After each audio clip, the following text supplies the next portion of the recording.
Voilà, bonjour à tous. Je vais vous donner une petite devinette ce matin pour commencer. Alors, d'après vous, quel est le point commun entre ces quatre personnages, Noé, Sarah, Rahab et David, le roi David? Difficile, hein. La parité est respectée, hein, là aussi. Noé, Sarah, Rahab, David. Ils se retrouvent dans un même texte, cités dans un même texte. Voilà, sur la foi, dans Hébreux 11, ils sont cités tous les quatre, et bien d'autres encore, dans ce texte d'Hébreux 11, sur la foi. Et ce matin, je vous propose de lire ou de relire l'histoire d'un homme qui n'est pas cité dans la liste des hommes et des femmes de foi d'Hébreux, mais c'est d'ailleurs un homme qui ne vient pas d'Israël, bien au contraire, parce que c'était même un ennemi du peuple d'Israël. Et pourtant, cet homme va faire ses premiers pas dans la foi de ce Dieu. Et si cet homme tient le rôle principal dans l'histoire ce matin, il y a aussi un second personnage. Et même si elle tient le second rôle, cette petite personne, est vraiment à l'origine de l'histoire que nous pouvons lire ce matin. Nous lisons dans le livre des Rois, au chapitre 2, dans 2 Rois, chapitre 5, les 15 premiers versets pour l'instant. Naaman, le chef de l'armée du roi de Syrie, jouissait de la faveur et de l'estime de son Seigneur, car c'était par lui que l'Éternel avait donné la victoire aux Syriens. Toutefois, cet homme fort et vaillant était lépreux. Or, les Syriens avaient mené des expéditions, ils avaient ramené prisonnière une petite fille du pays d'Israël, et celle-ci était au service de la femme de Naaman. Et elle dit à sa maîtresse, « Si seulement mon Seigneur pouvait voir le prophète qui se trouve à Samarie, il le guérirait de sa lèpre. » Alors Naaman alla dire à son Seigneur, « La jeune fille du pays d'Israël a parlé de telle et telle manière, et le roi de Syrie dit, « Vas-y, rends-toi à Samarie, je vais envoyer une lettre au roi d'Israël. » Naaman partit, prenant avec lui 300 kilos d'argent, 70 d'or, 10 habits de rechange, et il apporta la lettre au roi d'Israël. Celle-ci disait, « Maintenant que cette lettre t'est parvenue, tu sais que je t'envoie Naaman, mon serviteur, afin que tu le guérisses de sa lèpre. » Après avoir lu la lettre, le roi d'Israël déchira ses habits et dit, « Suis-je Dieu pour faire mourir ou pour faire vivre ? En effet, il s'adresse à moi afin que je guérisse un homme de sa lèpre. Sachez-le donc et comprenez-le, il cherche une occasion de dispute avec moi. » Lorsqu'Élisée, l'homme de Dieu, apprit que le roi d'Israël avait déchiré ses habits, il fit dire au roi, « Pourquoi as-tu déchiré tes habits ? Fais-le venir vers moi, et il saura qu'il y a un prophète en Israël. » Naaman vint avec ses chevaux, son char, et il s'arrêta à la porte de la maison d'Élisée. Élisée lui fait dire par un messager, « Va te laver 7 fois dans le Jourdain, ta chair deviendra saine, et tu seras pur. » Naaman fut indigné. Et il s'en alla en disant, « Je me disais, il sortira en personne vers moi, il fera appel au nom de l'Éternel, son Dieu. Il fera un mouvement de la main sur l'endroit de ma malade et guérira de ma lèpre. Les fleuves de Damas, l'Abana et le Parpar ne valent-ils pas mieux que tous les cours d'eau d'Israël? Ne pourrais-je pas m'y laver pour devenir pur ?» Il tourna le dos et il partait plein de colère. Lorsque ses serviteurs s'approchèrent de lui pour lui parler, ils dirent, « Mon père, si le prophète t'avait demandé quelque chose de difficile, ne l'aurais-tu pas fait? Tu dois d'autant plus volontiers faire ce qu'il t'a dit, lave-toi et tu seras pur. » Il descendit alors se plonger 7 fois dans le Jourdain, conformément à la parole de l'homme de Dieu. Et sa chair redevint comme celle d'un jeune enfant, et il fut pur. Naaman retourna vers l'homme de Dieu avec toute sa suite. Dès son arrivée, il se présenta devant lui et dit, « Je reconnais qu'il n'y a aucun Dieu sur toute la terre, sauf en Israël. Maintenant, accepte, je t'en prie, un cadeau de la part de ton serviteur. » Alors, je voulais donner ce matin, on va s'arrêter là pour l'instant pour cette lecture, je voulais donner ce matin comme titre au message, « Naaman, il était une foi, F-O-I. » Mais je me suis ravisé, et pas seulement à nouveau pour respecter la parité, mais je crois qu'il faut plutôt dire les choses ainsi, Naaman et la petite esclave, il était une foi, F-O-I. Alors regardons un petit peu le contexte de ce récit. C'est le temps des conflits, des guerres entre le royaume d'Israël et son voisin la Syrie, Ça n'a pas forcément beaucoup changé aujourd'hui, hein. Et là, il y a une dernière guerre qui a été gagnée par la Syrie, et notamment grâce à un fameux général du nom de Naaman. On sait assez peu de choses sur cet homme, on sait que c'est un héros. C'est d'ailleurs par son intermédiaire, nous dit le texte, que Dieu a accordé la victoire aux Syriens. C'est un homme fort, vaillant, nous dit le texte. Et par contre, cet homme puissant, respecté, ne va pas bien dans sa santé. Il est malade, et il est malade de la lèpre. Alors, les personnes touchées par la lèpre sont défigurées, ont souvent des handicaps importants. Ils sont donc craints, ils sont rejetés par les autres. Et en raison de cette stigmatisation sociale, l'impact psychologique de la lèpre est souvent aussi très important. Comme cet homme est important et riche, il possède des esclaves, et notamment des Israélites qui ont été ramenés chez lui après sa victoire. Parmi ces esclaves, il y a notamment une petite fille qui est au service de sa femme. Et je crois qu'il y a déjà deux choses intéressantes à relever dans le début de ce récit, c'est que cette petite servante, elle ne déteste pas ses maîtres. Même si elle doit les servir de force, elle est esclave, elle a été arrachée aux siens, à sa famille, à son pays, mais elle souhaite véritablement la guérison de son maître. Et puis Naaman et sa femme, tout puissants et importants sont-ils, comment pourraient-ils considérer la parole de cette petite fille ? Eh bien, ils vont prêter attention à la proposition de la petite esclave. Alors Naaman va entamer les démarches, il va voir le roi de Syrie, qui à son tour envoie un courrier au roi d'Israël, et puis celui-ci comprend tout de travers. Il y a un incident diplomatique, et on se dit qu'on est à 2 doigts d'une reprise du conflit entre les deux pays.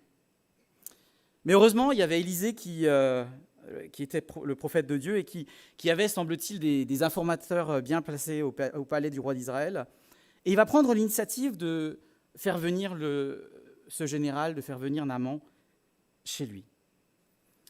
Alors on peut dire que le scénario que Naaman avait envisagé ne se produit certainement pas comme il avait prévu. Il y a d'abord la colère du roi d'Israël, mais ce qui va suivre ne va pas non plus aller dans le sens qu'il a souhaité. Parce qu'il y a Élisée. Élisée, ce prophète, en fait, d'un pays qu'il vient de vaincre, hein, lui, le grand général, et ce prophète ne vient même pas à sa rencontre. Il envoie simplement un messager pour lui dire ce qu'il doit faire. Lui qui est une sommité militaire dans son pays, il n'est même pas accueilli comme il se doit par ce prophète. Bon, s'il avait su, il se serait contenté de lui envoyer un message, cela lui aurait évité un long déplacement depuis la Syrie, la fatigue de la route, le coût du trajet. Et pire encore, maintenant, ce prophète va lui demander de se laver 7 fois dans le Jourdain. Et ça, c'est vraiment le comble. Premièrement, ce n'est pas comme ça qu'il avait imaginé les choses. Et deuxièmement, il n'a aucune raison de se baigner dans le Jourdain et que ce soit plus efficace que dans un fleuve de son pays. Et notre cher Naaman, il est en colère. Il a l'impression de s'être fait mener en bateau. Trop, c'est trop. Et il décide de faire demi-tour, de rentrer à la maison. Alors, premier point ce matin, la foi va de pair avec l'obéissance. Naaman, je crois qu'on peut le dire, il avait une certaine forme de foi, parce qu'il a cru à cette petite servante, il lui a fait confiance, il a cru qu'Élisée allait pouvoir le guérir en invoquant son Dieu. Et ça, c'est déjà un premier point. C'est vrai, c'est un premier pas de foi, un bon début, mais le problème, c'est la suite. Naaman s'était fait son propre film de la manière dont les choses allaient se passer. Je me disais, il sortira en personne vers moi, il fera appel au nom de l'Éternel son Dieu, il fera un mouvement de la main sur l'endroit malade et guérira ma lèpre. Et dans sa tête, Élisée était un prophète, comme il en existait peut-être en Syrie, une sorte de guérisseur pour lui. Il allait venir le saluer respectueusement, il allait prier son Dieu, faire une incantation, comme il imagine, faire un petit geste magique et hop, il serait guéri. Mais le problème, c'est qu'Élisée n'est pas un guérisseur. Élisée, c'est un prophète de l'Éternel. Et par conséquent, c'est Dieu et lui seul qui inspirera son prophète et la manière dont lui souhaite agir. Et cela ne va pas se limiter à une simple guérison du corps. Et si nous réfléchissons bien, si nous nous remettons un petit peu en question, Est-ce qu'on ne ressemble pas aussi parfois à Naaman ? Alors, on a, la plupart d'entre nous, infiniment plus de connaissances bibliques, une foi mieux structurée que ce soldat syrien. Mais est-ce que, comme Naaman, il ne nous arriverait pas parfois de nous faire parfois aussi des films, d'avoir des scénarios tout montés sur la manière dont Dieu va agir pour nous ou bien pour les autres ?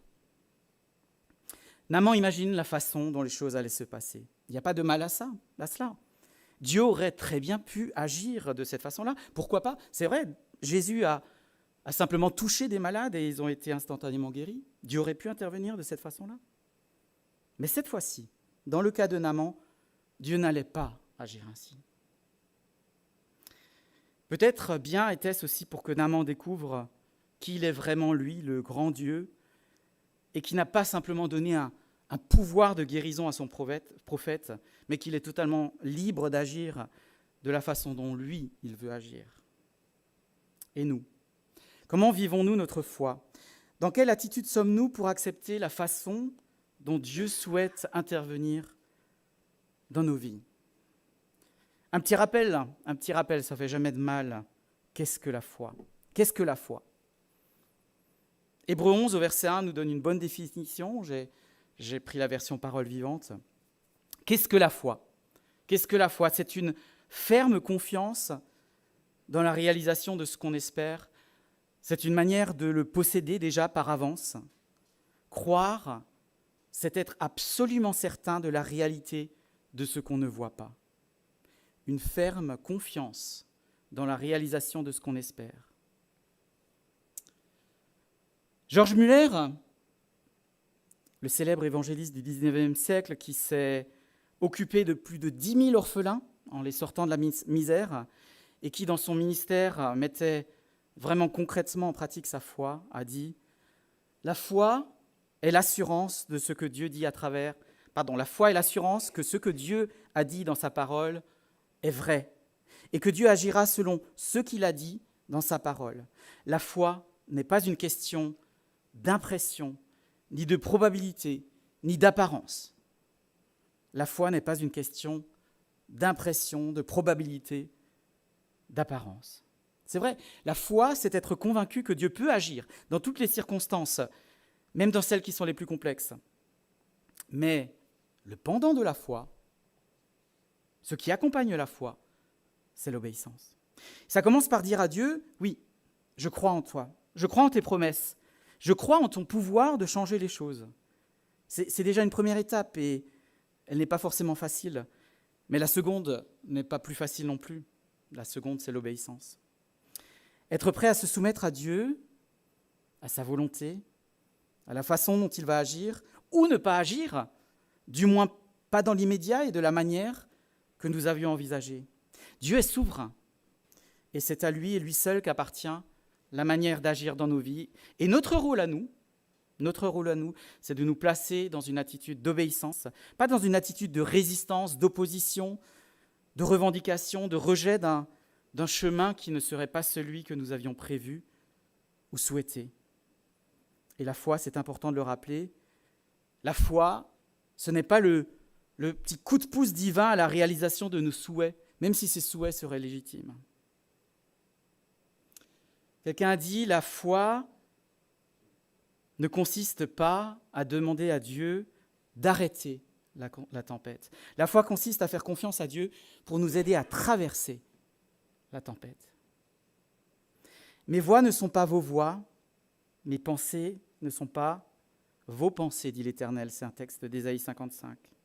Nous, petits humains, ne pouvons pas et ne pourrons jamais comprendre Dieu, au sens où nous ne pourrions jamais comprendre pleinement et anticiper sa façon d'agir. Et encore heureux, je dirais, encore heureux qu'il en soit ainsi, parce que sinon, Dieu ne serait plus Dieu, si nous le comprenions parfaitement. La foi et l'obéissance sont intimement liées. Et dans l'obéissance de Naaman, qui a finalement accepté de se plonger dans le Jourdain, je vois aussi une autre image. Une image qui est également un acte d'obéissance. Le baptême. Naaman va obéir à ce que Dieu, par l'intermédiaire d'Élisée, lui a demandé. Et devant tous ses serviteurs, Naaman va se plonger dans cette eau du Jourdain et va ressortir comme un homme nouveau, débarrassé de sa lèpre. Et le baptême, lui aussi, est un acte d'obéissance à ce que Dieu nous demande, et c'est aussi le signe d'un changement de vie. Par ce symbole, nous montrons que nous voulons nous débarrasser de la lèpre du péché qui pourrit notre être intérieur, et nous voulons commencer une nouvelle vie, une vie avec lui, lavée par le sang de Christ. Non, je suis encore en avance là. La foi et l'obéissance vont de pair. La foi et les doutes. Parce que devant le refus d'Élisée de sortir à sa rencontre et cette demande étrange de se plonger dans ce fleuve inconnu, Naaman est en proie au doute. Pourquoi est-ce que le Jourdain aurait plus de vertu qu'un fleuve de son pays ? Les fleuves de Damas, l'Abana et le Parpar ne valent-ils pas mieux que tous les cours d'eau d'Israël ? Ne pourrais-je pas m'y laver pour devenir pur ? Et Naaman doute que ce que lui demande Élisée puisse être le moyen de sa guérison. S'il ne s'agit pas de se plonger dans un fleuve, s'il s'agit que de se plonger dans un fleuve, bon, pourquoi est-ce que l'Abana et le Parpar ne feraient pas l'affaire ? Alors, on n'est pas exactement certain de la localisation de ces rivières, mais ce sont probablement des bras, des cours d'eau proches de Damas. Pourquoi donc me baigner ici en Israël, plutôt que là-bas dans mon pays ? La colère de Naaman et le doute. Est-ce vraiment ce chemin qu'il faut suivre plutôt qu'un autre ? Le doute, c'est le fonds de commerce de l'adversaire de Dieu, le diable. C'est le fonds de commerce du diable. Rappelez-vous déjà au Jardin d'Éden, ces paroles du diable, « Dieu a-t-il réellement dit ?» Semer le trouble, les graines du doute. Et le diable, il faut le reconnaître, est fort. Est fort dans ce domaine, très très fort. Et je crois qu'il faut que nous soyons sur nos gardes en ce qui concerne les attaques de l'adversaire pour susciter des doutes en nous et que nous nous accrochions fermement à la parole de Dieu pour ne pas dévier du plan de Dieu pour nos vies. L'Abana ou le Jourdain ? Est-ce que nous allons choisir le plan que Dieu nous demande de faire, de choisir ? Ou bien est-ce que nous allons faire le choix de ce que nous murmure peut-être le diable, l'ennemi de Dieu qui connaît très bien nos points faibles et qui veut nous faire douter ? Je crois que nous avons tous des doutes, parfois entre nos Abama et nos Jourdains. Dans quelle direction aller ? Est-ce que vraiment il faut que je suive cette direction du Jourdain, ou bien plutôt l'Abana que je préfère ? Est-ce que ça ne ferait pas aussi l'affaire ? Fort heureusement, Naaman, il n'est pas seul. Et c'est ses serviteurs qui vont le remettre sur le bon chemin, avec une remarque qui va faire mouche. Bon, ok, c'est vrai, c'est étrange comme procédure de plonger 7 fois dans ce fleuve. Mais si au lieu de cela, le prophète t'avait demandé quelque chose de vraiment difficile, est-ce que tu ne l'aurais pas fait pour être guéri ? Voilà un bon antidote à nos doutes. Alors, je ne sais pas vous, mais en tout cas, ça ne me concerne pas moi. On n'a peut-être pas, comme Naaman, des serviteurs à notre service, des serviteurs bien intentionnés, mais ça peut être le conseil d'amis fidèles, de notre conjoint, conjointe, de chrétiens qui ont une foi solide et bien enracinée. Et je crois que c'est un bien précieux pour éloigner les doutes de notre esprit. Nous recentrer sur la parole de Dieu, que nous devons méditer quotidiennement, et puis aussi l'aide des frères et sœurs dans la foi. C'est certainement un bon moyen pour chasser ces doutes et faire échouer l'attaque de l'ennemi qui souvent agit de manière très sournoise. Et Naaman va faire le bon choix. Naaman va ravaler sa colère, il va écouter ses serviteurs, il va mettre de côté ses doutes. Je crois que c'est un exemple à suivre. Oui, en tant que chrétiens, nous avons et nous aurons encore des doutes. Mais ne les laissons pas s'installer en nous et détruire petit à petit notre foi. Une foi simple, sans être simpliste. Quel exemple pour nous ? La foi d'une petite fille, d'une petite esclave, a conduit à la guérison d'un grand général. Ouais. La foi est accessible aux plus petits. Thierry nous l'a rappelé tout à l'heure, même les louanges des nourrissons. Et ça, c'est vraiment extraordinaire. La parole de Jésus qui s'adresse à ses disciples en leur disant dans Marc 10, verset 14, qu'est-ce que Jésus nous dit ? « Laissez les petits-enfants venir à moi, ne les empêchez pas, car le royaume de Dieu est pour ceux qui leur ressemblent.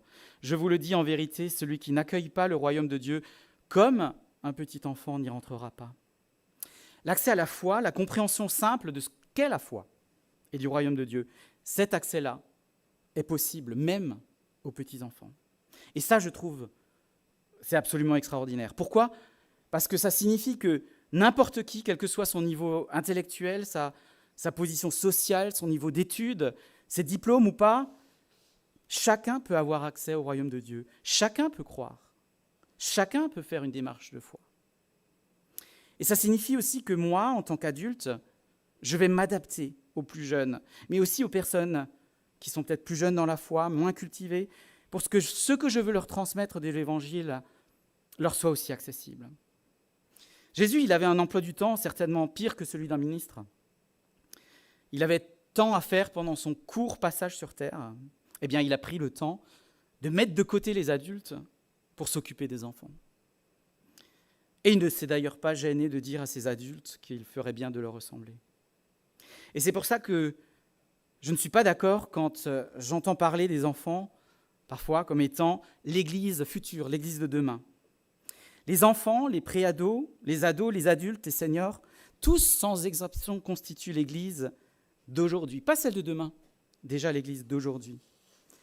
Les enfants ont toute leur place dans l'Église actuelle. Oui, bien sûr, une place différente de celle des adultes, mais une place importante comme participant à la vie de l'Église locale.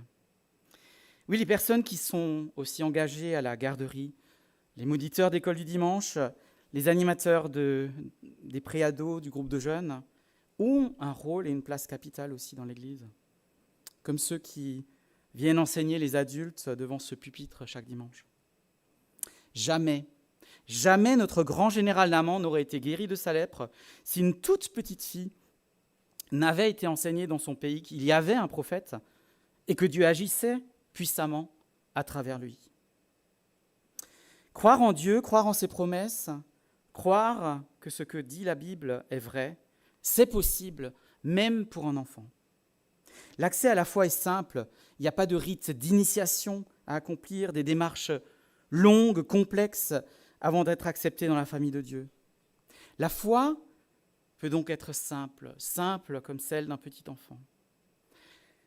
Par contre, qui dit simple ne dit pas simpliste. Simple n'est pas simpliste. Je vous propose de lire un texte dans Acte 8, à partir du verset 5.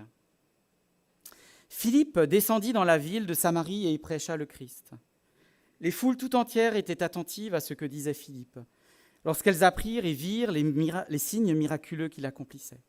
En effet, des esprits impurs sortaient de beaucoup de démoniaques en poussant de grands cris, et beaucoup de paralysés, de boiteux étaient guéris. Et il y eut une grande joie dans cette ville. Un homme du nom de Simon se trouvait déjà dans la ville. Se présentant comme un personnage important, il exerçait la magie et provoquait l'étonnement du peuple samaritain.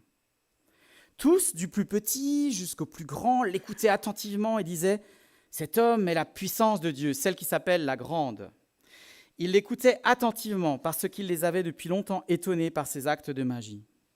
Mais quand ils eurent cru à Philippe qui leur annonçait la bonne nouvelle du royaume de Dieu et du nom de Jésus-Christ, hommes et femmes se firent baptiser. Simon lui-même crut aussi, et après avoir été baptisé, il ne quittait plus Philippe.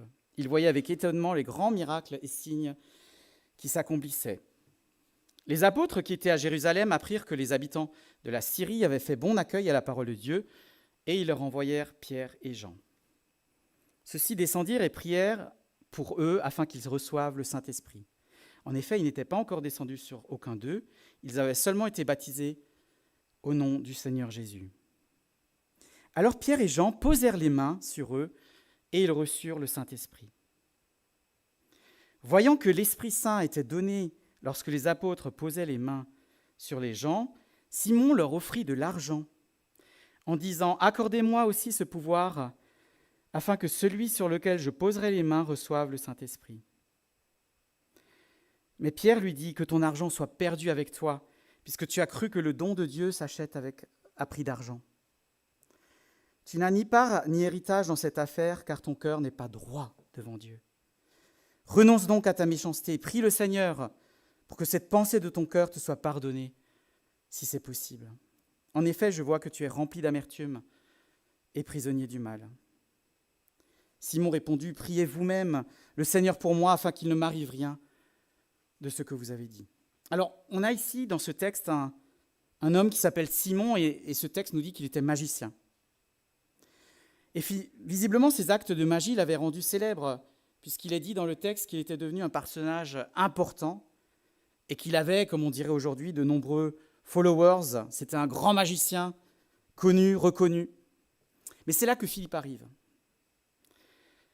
Philippe arrive et il prêche la repentance, le changement de vie. Et les miracles qui sont accomplis sont bien plus importants que sa propre magie. Il nous est dit qu'il crut au message de Philippe, qu'il se fit baptiser, mais c'est vrai qu'on peut s'interroger peut-être sur ses véritables intentions. Son ambition n'était pas d'être un simple disciple, son ambition est autre. « Accordez-moi aussi ce pouvoir, afin que celui sur lequel je poserai les mains reçoive le Saint-Esprit. » Simon n'avait donc rien compris. Pire encore, il était à la recherche de nouveaux pouvoirs. La venue du Saint-Esprit n'était en fait pour lui qu'un nouveau pouvoir. Un nouveau pouvoir à obtenir, et il va s'empresser de le demander aux apôtres. Et on a ici dans ce texte un mélange nauséabond entre foi et magie. La foi pour Simon permet d'accroître ses pouvoirs, de les étendre, de les renforcer. Et Simon, opportuniste, se dit que peut-être que le clan du bien ici offre plus d'avantages que le clan du mal dont la magie serait moins puissante. Et si j'ai choisi cet exemple ce matin, c'est que je crois que malheureusement, il y a encore beaucoup de Simon de nos jours. Et malheureusement, très malheureusement, je crois qu'il y en a même aussi parmi ceux qui se disent chrétiens. Ça peut être consciemment ou inconsciemment, l'attachement à des porte-bonheur, des superstitions, des gris-gris en tout genre, des objets qui auraient des propriétés, des vertus particulières. Alors si on va un petit peu sur le net, si vous voulez faire vos courses, on peut trouver par exemple de l'eau de Lourdes en vente. On peut lire « eau miraculeuse », bon c'est pas donné, 5 litres, 50 €.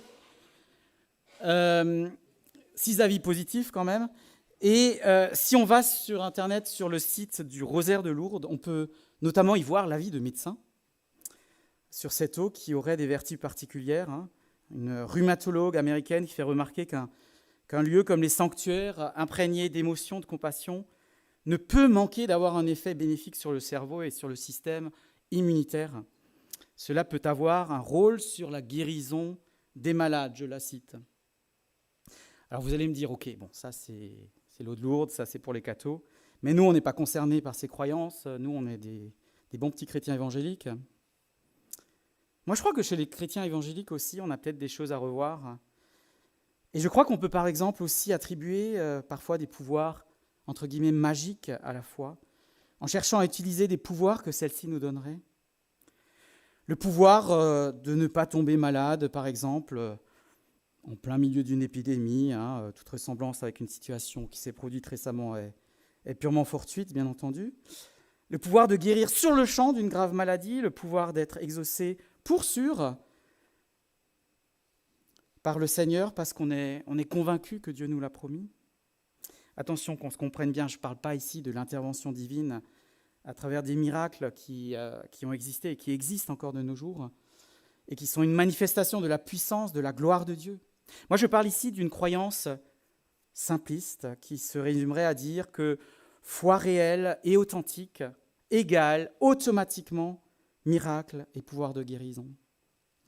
Il y a quelques années déjà, j'ai été scandalisé par des faits qui se sont produits au sein d'une famille que je connaissais bien.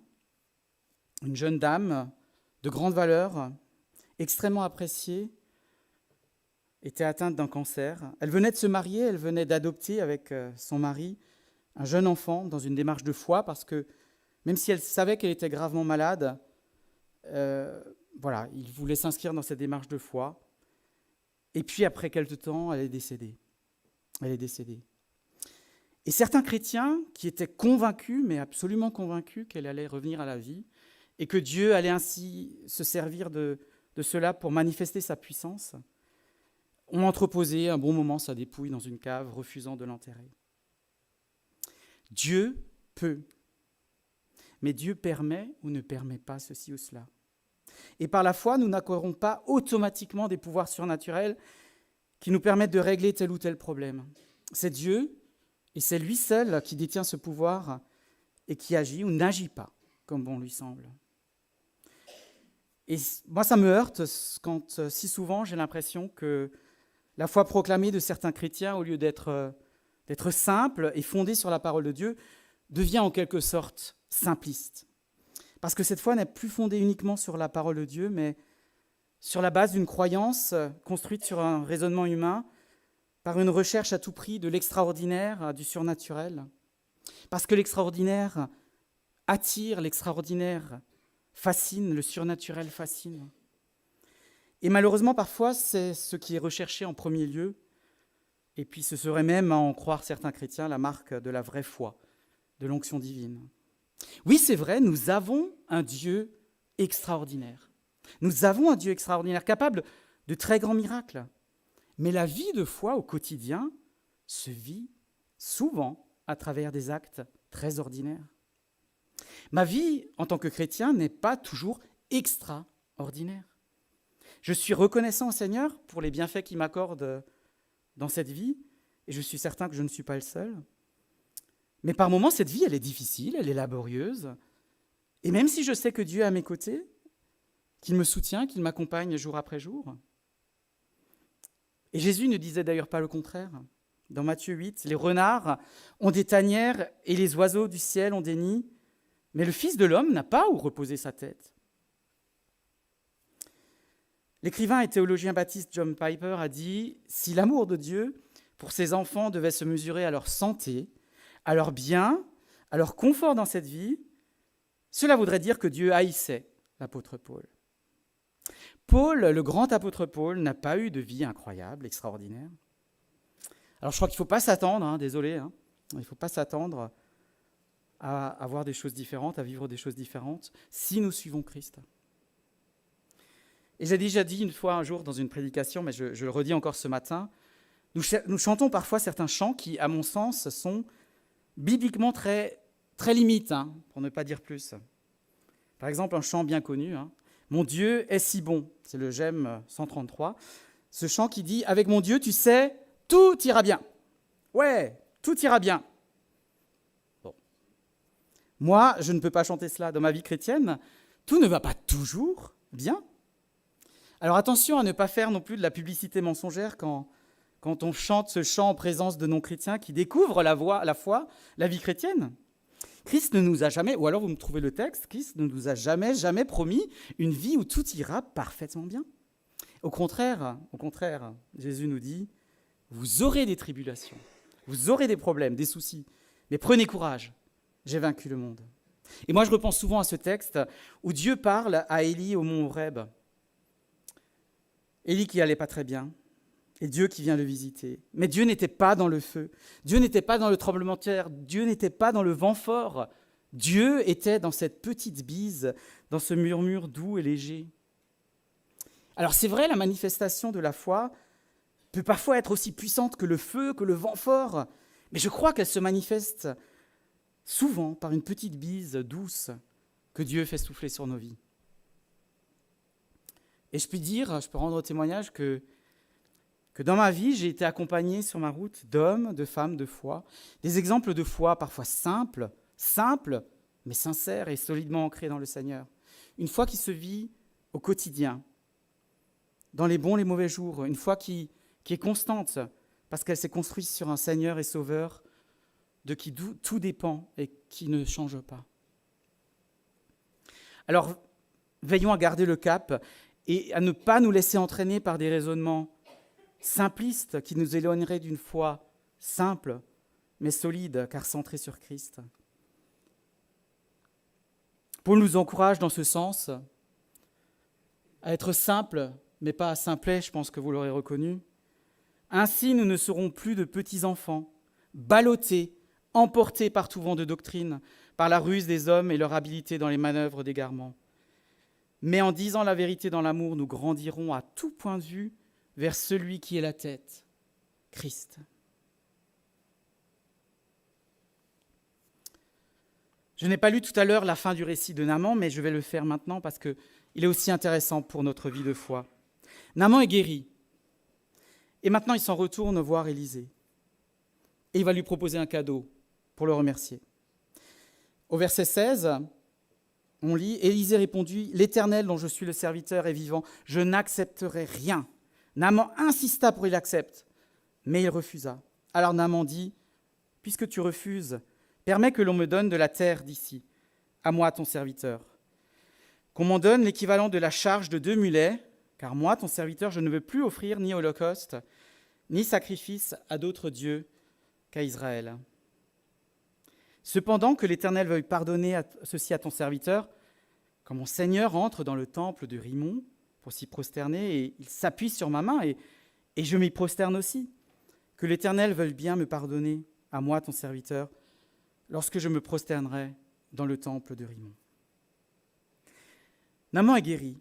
Il est guéri physiquement de la lèpre, mais il est guéri aussi spirituellement. Et le temps est venu maintenant de songer à sa nouvelle vie, maintenant qu'il a reconnu que Dieu est le Dieu d'Israël et le vrai Dieu. Alors il va demander à emporter de la terre d'Israël chez lui en Syrie. Alors, est-ce qu'on n'est pas justement dans ce cas de figure, l'eau de Lourdes, là, que je vous ai montré tout à l'heure, une foi mêlée de superstition? Ramener de la terre d'Israël, est-ce qu'elle serait particulièrement bénie? Est-ce que ce serait un porte-bonheur à ramener chez soi, un petit plus qui le protégerait d'une future maladie, par exemple? Alors je ne pense pas. Je ne pense pas que Naaman a demandé l'autorisation d'emporter un peu de terre pour cette raison. Parce que je pense que si cela avait été ainsi, Élisée n'aurait pas accepté sa demande, l'aurait repris. Mais je crois que cette terre d'Israël sera pour lui un rappel d'une transformation radicale dans son corps et aussi dans sa vie tout entière. Parce que ce tas de terre qu'il va ramener chez lui, il va lui rappeler là-bas en Israël, tout a changé dans ta vie.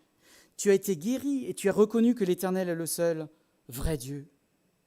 Et il est vrai que pour lui, ce n'était pas facile au milieu d'hommes et de femmes qui adoraient d'autres divinités, pas facile de rester fidèle à ce choix qu'il avait fait. Et je pense que ce tas de terre devait lui rappeler son engagement. Alors je pense que pour nous également, il peut être utile parfois d'avoir des marqueurs, je dirais, de notre engagement avec le Seigneur. Ça peut être cette Bible, ce livre reçu lors de notre baptême, peut-être une carte de baptême si vous en avez une, un petit mot d'encouragement reçu à l'occasion de notre conversion, etc. Des petits mots qui restent, des traces de notre engagement pris avec le Seigneur, des oui que nous avons prononcés et qui nous rappellent que des choix forts ont été faits dans nos vies, dans notre marche avec le Seigneur. Et justement, quand parfois l'adversaire veut nous faire douter de notre choix, de la réalité de notre décision, une relecture du verset de baptême, de ces petits mots seront peut-être bien utiles pour poursuivre notre chemin avec le Seigneur. Mais l'image de la terre récupérée par Naaman peut aussi avoir une autre signification. La terre, bien sûr, c'est ce qui permet aux plantes de pousser. Et une bonne terre riche en minéraux permettra d'avoir des cultures qui se développeront bien, d'avoir une bonne récolte. Et pour la foi, il en est de même. Notre foi ne peut rester en l'état. Notre foi doit vivre, elle doit grandir, elle doit s'épanouir. Notre foi a besoin de nourriture pour grandir, pour se fortifier. Je cite l'évangéliste et auteur Christine Caine, « Quand nous nourrissons notre foi, nous affamons nos doutes. » Nourrir notre foi, c'est affamer nos doutes, comme c'est vrai. Une foi qui ne se nourrit pas, c'est une foi en danger de mort. Alors l'Alliance biblique française a fait en 2010 un sondage Ipsos auprès de la place de la Bible dans les foyers français. Et il y a près de 37% des Français qui disent posséder une Bible. Pas mal, on peut dire, un Français sur 3. Mais ça se gâte ensuite, parce que parmi eux, 3% la lisent tous les jours ou presque, et 2% au moins une fois par semaine. Une foi qui n'est pas nourrie régulièrement par la parole de Dieu est une foi qui dépérit, une foi qui meurt. La Bible, qui est la parole de Dieu, n'a pas sa place simplement parmi les autres livres d'une bibliothèque. La place d'une Bible, c'est sur la table de chevet, pour l'ouvrir, pour la lire quotidiennement, grandir dans la foi, que ce soit en format papier, que ce soit en format tablette, smartphone, comme vous voulez, mais la table de chevet, ou à proximité en tout cas, pour pouvoir la consulter régulièrement. Une foi et des actes. Naaman pense maintenant à son retour en Syrie. Et il va particulièrement penser au rôle qu'il va devoir tenir à nouveau auprès du roi de Syrie. Et comment il va faire pour mettre ses actes en conformité avec sa foi ? Est-ce qu'il va parler au roi ? Est-ce qu'il va renoncer à se rendre au temple de Rimmon ? Naaman, en tout cas, n'est pas prêt, pour l'instant en tout cas, du moins à cela. Alors il va en parler à Élisée, et il va lui dire qu'il va jouer un rôle aux côtés du roi. Oui, c'est vrai, il va l'accompagner, il va faire semblant de se prosterner devant Rimmon, mais sans véritablement le faire dans son cœur. Alors, est-ce que c'est la bonne attitude ? Je crois que c'est difficile pour nous d'y répondre. Nous n'avons pas la suite du récit de l'histoire. Est-ce que Naaman, à un moment donné, a quand même finalement dit la vérité à son roi ? Ou est-ce qu'il a continué à jouer un rôle, au risque aussi de se mettre en porte-à-faux avec ce qu'il croyait vraiment ? On ne le saura jamais. Mais Naaman, en tout cas, est conscient d'une chose. Sa nouvelle, sa jeune foi, aura des conséquences dans son quotidien. Il va continuer à servir le roi, mais il n'adorera plus dans son cœur de faux dieux. La foi se traduit en actes. Jacques 2, verset 14, c'est la version parole de vie. « Mes frères et mes sœurs, quelqu'un dira peut-être, je crois en Dieu. Mais s'il n'agit pas pour le montrer, cela sert à quoi ? Est-ce que cette foi peut le sauver ? Par exemple, un frère ou une sœur n'ont pas de vêtements. Ils n'ont pas à manger tous les jours. Alors, parmi vous, quelqu'un leur dit « Allez en paix, allez vous habiller, bon appétit ». Mais ces paroles servent à quoi si vous ne leur donnez pas ce qu'il faut pour vivre ? Pour la foi, c'est la même chose. Si tu crois en Dieu, mais si tu n'agis pas, ta foi est complètement morte. Nous l'avons vu ce matin, la foi et l'obéissance sont intimement liées. Et il en est de même pour la foi et les actes. L'un ne va pas sans l'autre. Et je crois qu'on peut aisément le reconnaître. C'est vrai qu'il n'est pas toujours facile de mettre sa foi en conformité avec ses actes. Alors c'est vrai, on peut proclamer sa foi, on peut avoir une relation forte, sincère avec le Seigneur lors des temps de culte, de temps de vie en assemblée, nos temps de méditation quotidienne. Quand je dirais nous sommes un peu en milieu protégé, mais quand on quitte ce cocon bien douillet et protégé, et quand nous rentrons en milieu hostile, là, sur le terrain difficile de la vie, de son quotidien qui est tourmenté, est-ce que nos actes sont encore parfaitement en accord avec notre foi ? Alors j'organise régulièrement des tournois sportifs, et pour certains de ces tournois qui se déroulent le week-end, il y a des groupes de jeunes qui y participent, et parfois il y a des responsables de groupes de jeunes, des pasteurs qui accompagnent les jeunes. Peut-être une idée pour les jeunes, d'emmener votre pasteur, vos responsables de groupes de jeunes pour faire des tournois. Alors, je ne sais pas si vous le savez, mais c'est peut-être valable pour d'autres sports, mais en tout cas, le foot a un pouvoir extraordinaire. Vous prenez un individu passionné de foot. Bon, vous le connaissez bien dans la vie normale. Vous placez ce même individu avec un ballon au pied sur un ballon de foot dans un match engagé, soudain, vous ne reconnaissez plus du tout cette personne. Je me souviens de matchs de foot tendus, parce qu'on s'approchait de phase finale et que les équipes ne voulaient absolument pas perdre. C'est pas la photo de ce week-end.